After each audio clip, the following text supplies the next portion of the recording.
Olá, pessoal. Sejam todos e todas muito bem-vindos para mais um Questão de Direito. E hoje estamos recebendo aqui, como sempre, né? Porque aqui é um local de pessoas ilustres, né? Primeiro, assim, minha aluna, minha querida aluna, Adeliana Xavier Santos. Adeliana, seja muito bem-vinda, muito obrigado por estar aqui. Eu que agradeço o convite, muito obrigado pelo ilustre. A gente fala essas coisas aqui na TV mesmo. Mas, antes da gente começar, eu vou fazer uma apresentação breve da Adeliana, que é bacharel em Direito, é delegada da Polícia Civil, coordenadora da Delegacia de Crimes contra a Vida aqui em Governador Valadares e, um momento importante, vice-presidente do Instituto Frida Acolhe e é mestranda aqui no JIT, né, o mestrado em Gestão Integrada do Território. Querida, é o seguinte, vamos começar pela pergunta mais simples que nós temos aqui neste programa, que é a seguinte: quem é a Adeliana por ela mesma? Simples, até a pergunta. Até simples é um conceito bem complicado. Adeliana por ela mesma? Nossa, eu sou uma eterna aprendiz. Eu sou mãe de 3 filhos, eu sou estudante, eu sou uma leitora compulsiva, eu sou uma insatisfeita com tudo, porque eu acho que a gente tem que brigar todos os dias para melhorar em alguma coisa. Então eu acho que eu sou isso, eu acho que essa é a Adeliana, assim, de forma bem simplória, bem simples. Porque é tão difícil a gente falar da gente mesmo, né? Yeah. É a Adeliana, eu acho que essa sou eu.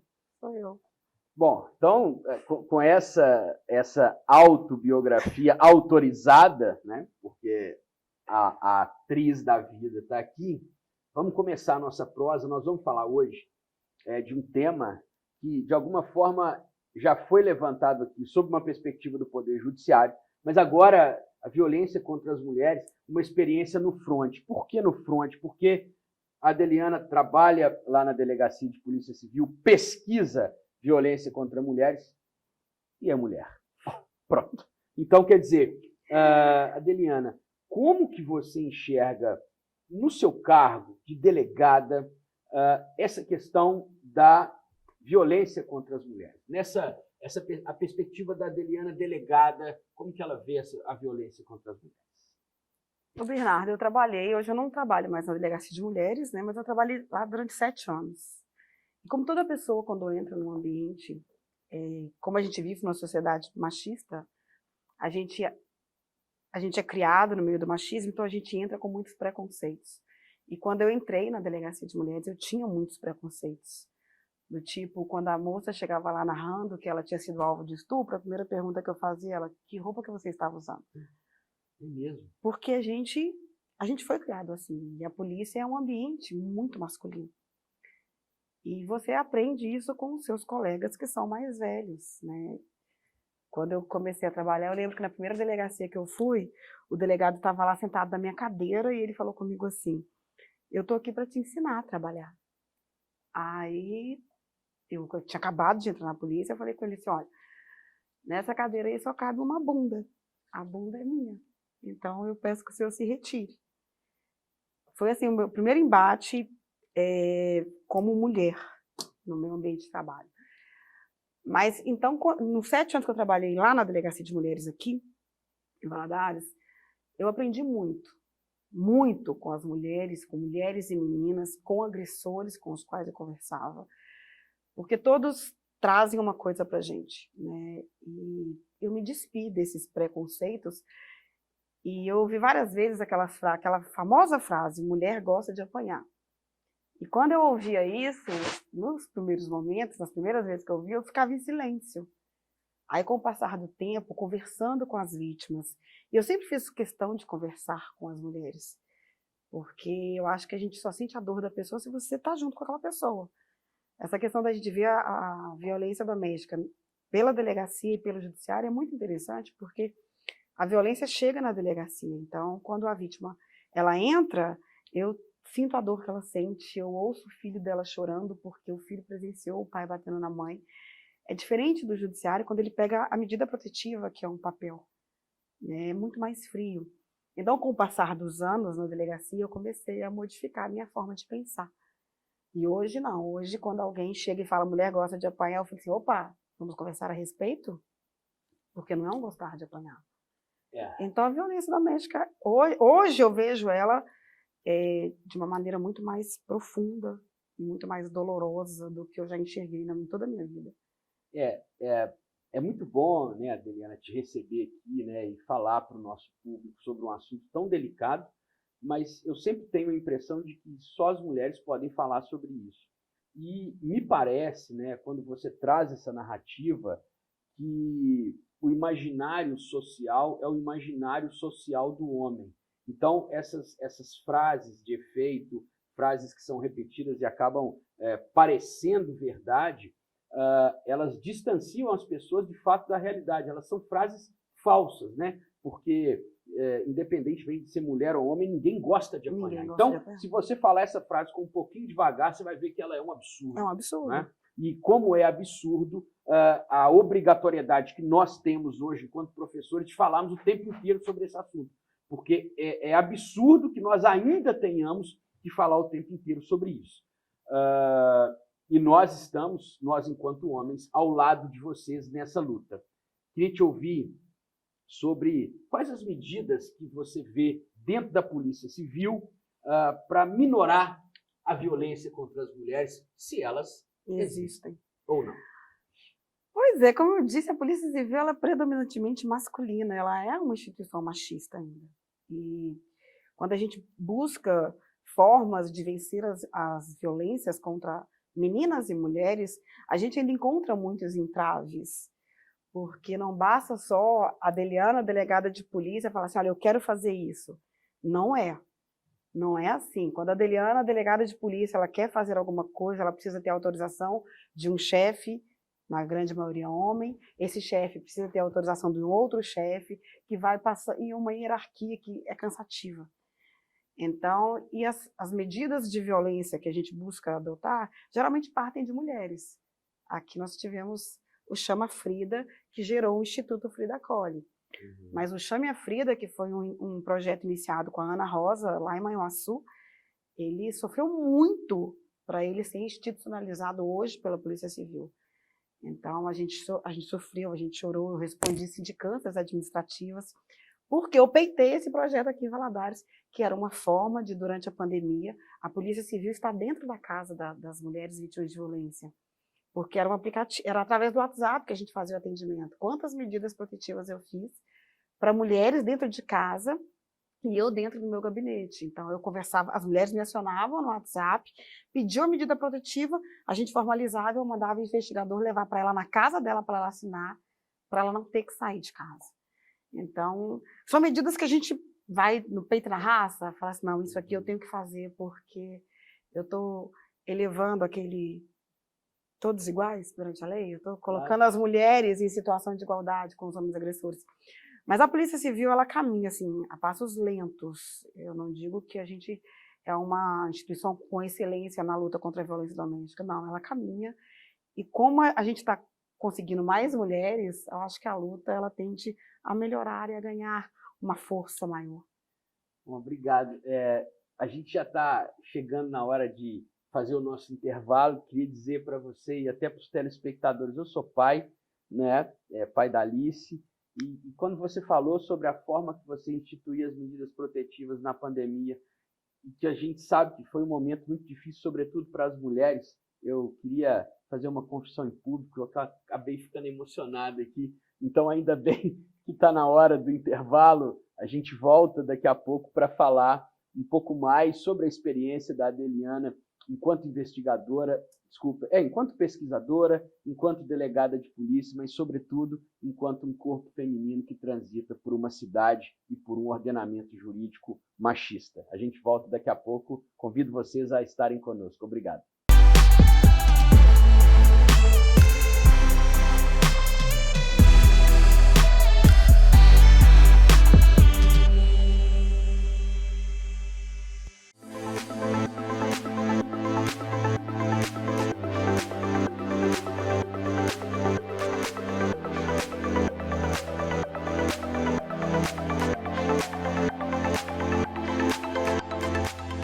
mundo que nós vivemos hoje, ele pede um profissional capacitado a lidar com problemas complexos, com problemas múltiplos. Portanto, exige muitas vezes uma abordagem que seja interdisciplinar. Se no passado, no século XX, a especialização, né, era característica, no século XXI é a capacidade holística, a capacidade de ampliar os horizontes. Então, a interdisciplinaridade passou a ser central. E aí, né, nessa região em que a Univale está inserida, a Univale precisa formar profissionais que sejam capazes de dar resposta aos grandes dilemas e contribuam para o desenvolvimento da região. Então, daí ela propôs um mestrado que seja interdisciplinar, aberto a profissionais de todas as áreas. Trabalhando a gestão integrada do território, né? Então, a questão interdisciplinar, ela vem muito à tona. Trabalhar a questão interdisciplinar é propiciar ao aluno um contexto maior, né, de aprendizagem, porque é um aprendizado de maneira holística, né? Porque a gente insere no contexto da aprendizagem do aluno todos os campos de aprendizagem, a gente dá oportunidade para todos os alunos, a construção do saber é a partir do saber daquilo que o aluno traz consigo. O nosso trabalho aqui no GIT, na Gestão Integrada do Território, no mestrado, a nossa dissertação, abordou a questão relacionada com o cumprimento da lei de cotas no território de Governador Valadares.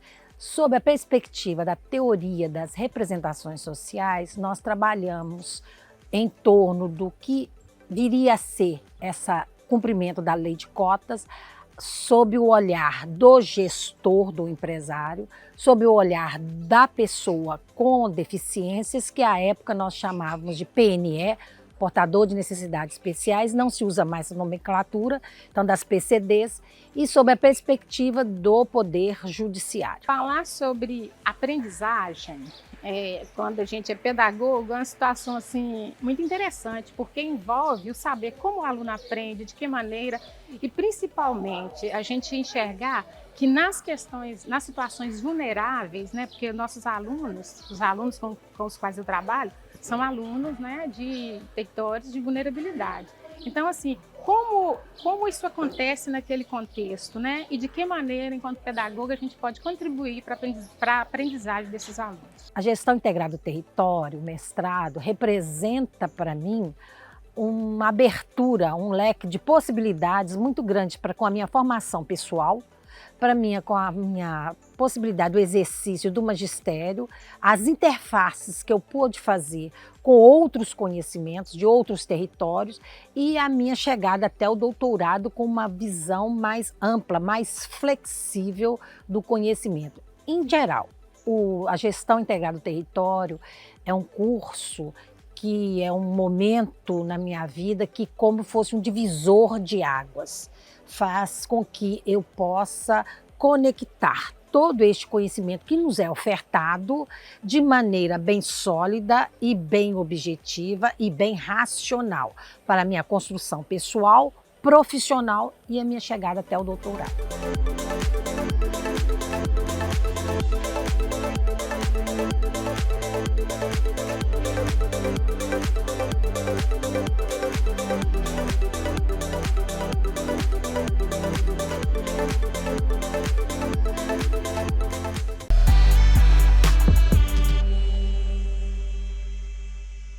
Oi, pessoal, estamos de volta aqui, né, no programa de hoje, recebendo nossa querida Adeliana, que já nos emocionou aqui. Bom, Adeliana, vamos continuar aqui nessa conversa que é muito necessária, né?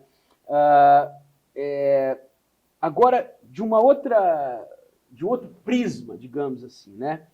Enquanto uma pessoa que estuda as violências sistêmicas, estruturais, históricas, sociais, jurídicas e simbólicas contra as mulheres, né? Como que você enxerga essa prática, né? Quer dizer, onde que está a raiz disso? Por que isso acontece? Como uma mulher se sente vivendo dentro desse aparato de sociedade que parece que não quer que a mulher seja livre dentro dela? Eu costumo brincar, sempre que eu dou palestra sobre o tema, eu brinco que quando o homem nasce, ele já nasce com uma auréola na cabeça, que ele é o bambambam. E no dia que a mulher nasce, Deus entrega para ela uma foice, um machado e uma pá e fala assim, desce e lute. Porque eu acho que é isso. Eu acho que desde que a gente nasce, a gente está lutando para ter espaço. A gente está brigando para a gente ser reconhecida como um ser de direitos e deveres, lógico. Mas até então só nos apresentam os deveres, né? Você tem que nascer, você tem que casar, você tem que ser boa mãe, você tem que ser boa esposa. Se o seu marido mandar, você tem que fazer. Se o seu marido quiser sexo, você tem que fazer na hora que ele quiser. Se o seu marido quiser 10 filhos, você vai ter que ter. Então, a gente já nasce com uma sobrecarga tão grande de deveres e ninguém fala, poxa, ela também tem direitos. E quando a gente pede os nossos direitos, as pessoas questionam, mas por que você quer isso? Você acha que você pode? E eu digo isso porque eu ouvia muito isso na delegacia. As mulheres que falavam comigo assim, eu fui agredida por ele durante 20 anos. Aí você para, poxa, por que ela nunca pediu ajuda? Porque ela não tinha opção. Uma vez, um grande professor meu, que tá aqui do meu lado, ele falou comigo assim, às vezes a pessoa não tem escolha. Lá na Univale, no curso de Direito. Às vezes a pessoa não tem escolha. Essa frase nunca me saiu da cabeça mais, porque às vezes aquela mulher, ela não tinha escolha. Então, a violência é isso, às vezes a mulher ela não tem escolha, ela se submete. E quando ela encontra, quantas vezes eu recebo mensagens no direct de pessoas me narrando situações, e eu recebo do Brasil inteiro, de pessoas me narrando situações de violência, e o que elas têm que fazer. Aí bate sempre naquela questão, mas eu não trabalho, como que eu vou pagar as contas dos meus filhos, como que eu vou comprar o leite, como é que eu vou pagar o meu aluguel? Então você vê que é uma falta de escolha. Adeliana, assim, esse ponto é muito importante, até porque ele nos remete para a próxima pergunta, mas veja bem, você falou de várias violências agora, né? Quer dizer, a ausência de escolha é porque não há uma inserção equilibrada da mulher na sociedade, no sentido do trabalho, no sentido da formação, no sentido da liberdade de ser o que ela quer. Então, você vê que já não há uma paridade. Depois, ela também não tem escolha porque há uma violência psicológica. E essa violência psicológica, ela furta das mulheres e dos seres humanos em geral aquilo que tem de mais precioso, que é a liberdade de imaginar. Então, quando você perde a liberdade de imaginar, você acaba achando que aquilo que você está vivendo é a única forma que existe para viver. Então, talvez essa discussão, ela passe, talvez não, necessariamente, ela precise tocar em muitos anos. Por isso que a gente sempre vai dizer que é uma questão social, política, jurídica, histórica, educacional, psicológica. Quer dizer, a afetação de machismo em face da mulher acaba adoecendo a sociedade de maneira geral, porque não é possível uma sociedade que fale com tranquilidade que mulher gosta de apanhar. Essa sociedade está doente, está equivocada. Isso me leva a te perguntar uma próxima questão que você já começou a falar, né? Que como que você, né, com esse histórico todo, nos diria para as mulheres, sobretudo, né, como que elas devem se portar, o que elas podem fazer para buscar ajuda, apoio, para saírem dessa situação que por vezes é tão aterrorizante. Por vezes não, sempre é tão aterrorizante. É tão difícil para eu falar como que a mulher deve se portar, porque são mundos muito distintos, né? Eu tenho o meu salário, eu tenho a minha casa, eu tenho o meu carro, mas tem aquela senhora que mora lá no aglomerado, tem aquela senhora que mora lá no alto da comunidade, tem aquela senhora que mora numa favela, aquela senhora que não tem encanamento em casa. É difícil falar assim, poxa, procure ajuda, procure a polícia, primeiro porque as pessoas têm medo de polícia, né? As pessoas que moram nas favelas, nas comunidades, elas têm medo de polícia porque a polícia, ela faz isso. Ela foi feita para trazer esse medo. Então, quando você fala assim, procure a polícia, mas eu não posso, eu tenho medo. Eu sempre me coloco muito à disposição, por isso que o Instagram está sempre bombando de questões no direct, porque eu sei que muitas pessoas elas têm medo, as pessoas têm vergonha de falar assim, poxa, eu sou vítima. Mas eu acho que a primeira ação é buscar uma ajuda, seja de um familiar, seja de uma vizinha, seja de uma amiga, seja dos Conselho Tutelar, CREAS, CRAS. A gente precisa dar um pouquinho de credibilidade para essas instituições de assistência que estão ali. Porque pelo menos você vai começar a falar, você vai colocar a voz que você tem para fora. Sim. Mas para mim é muito complicado falar assim, olha, faça isso, porque para eu fazer isso é muito fácil, é muito simples. Poxa, eu tenho um lugar na sociedade, mas e aquela mulher que não tem, aquela menina que não tem? Eu vi um vídeo recentemente da menina que assistiu o pai batendo na mãe. Como que eu falo para aquela mãe, chame a polícia? E aquela menina, qual o suporte que a gente vai dar para aquela menina? É muito complicado, é uma situação que me dói. Eu procuro, quando eu estava na delegacia de mulheres, eu sempre procurava acolher todo mundo, a mãe, os filhos. A gente não tinha estrutura nenhuma, mas com o que a gente tinha, a gente trabalhava. Mas eu acho que o primeiro caminho é esse. Poxa, coloca a voz para fora, converse com alguém, um familiar que seja. Procure alguém no Instagram, jogue a sua dor no Instagram, sabe? O WhatsApp, converse com alguém, coloque para fora. Bom, Adeliana, primeiro, antes da última pergunta, né, que é só uma sugestão de fala, queria te agradecer imensamente, né? Eu acho que esse programa talvez seja um dos mais importantes que nós já fizemos aqui nessa nossa série, né? A sua presença é muito importante. Queria te agradecer por mim, mas eu acho que por todas as mulheres, toda a sociedade, pela sua postura de transformação, né? Então, muitíssimo obrigado pelo ensinamento, pelo exemplo de vida.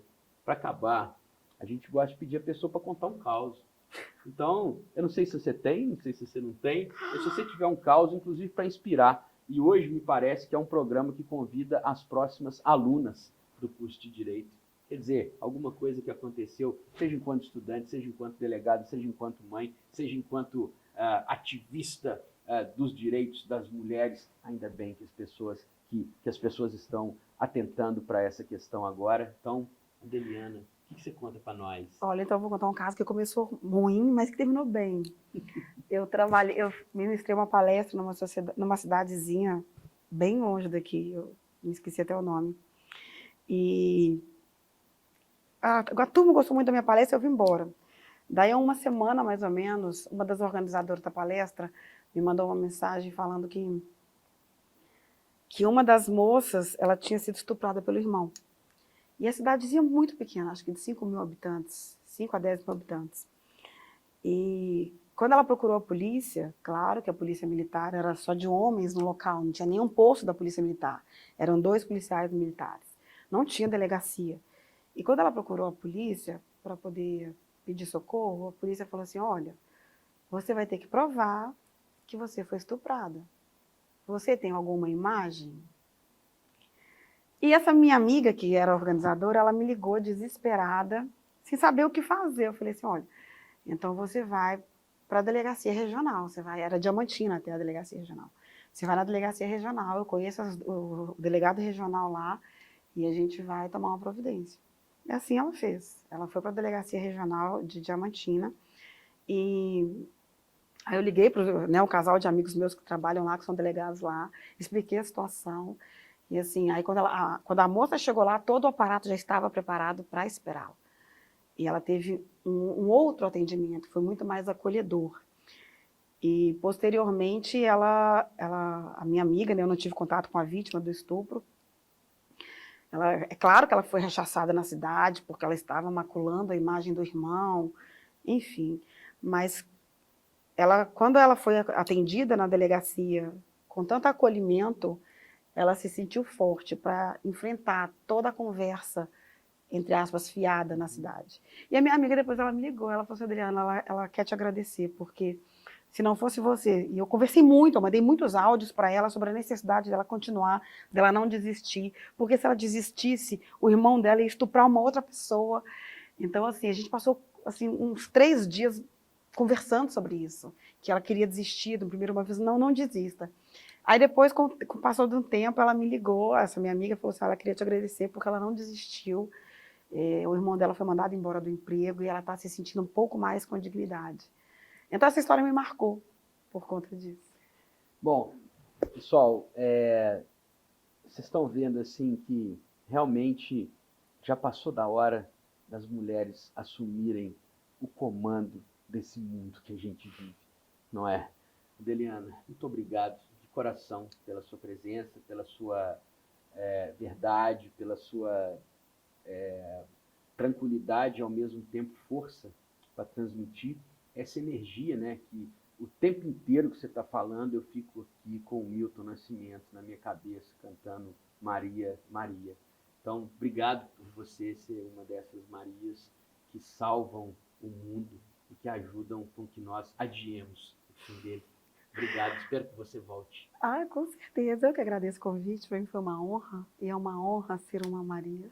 Bom, pessoal, então, com essa fala, né, com esse convite para um mundo melhor, né, habitado sobremaneira por ideias de mulheres, é que nós nos despedimos do programa de hoje. Convidamos vocês para continuarem conosco nos próximos que virão, sempre com a esperança de adiar o fim do mundo, agora muito mais de maneira feminina do que masculina. Muitíssimo obrigado e que estejamos sempre em busca de momentos mais harmoniosos. E eu tenho a impressão de que essa harmonia ela vem do coração de todas as Marias a quem nós dedicamos o programa de hoje. Muito obrigado e até a próxima.